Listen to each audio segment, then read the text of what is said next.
活不起了，修个电热饼给大家看看。这个电热饼是因为内部陶瓷盘破裂，导致拉断了电热丝，更换就可以修复。用镊带和电焊机修复陶瓷内胆，然后再拆解一个温控器，给大家看看它的工作原理。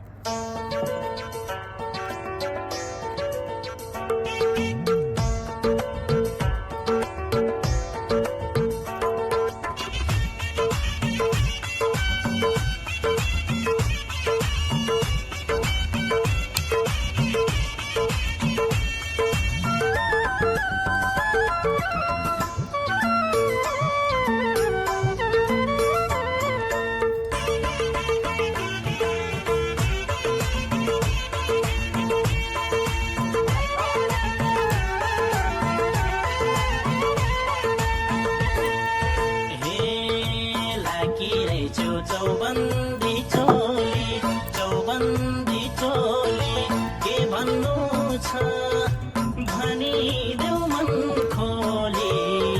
सालको पाता टपरी बुनिराखौला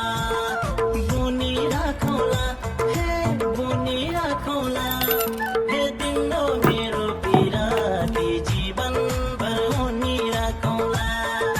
चौबन्दी चोली के भन्नु छ भनिदेऊ मन खोली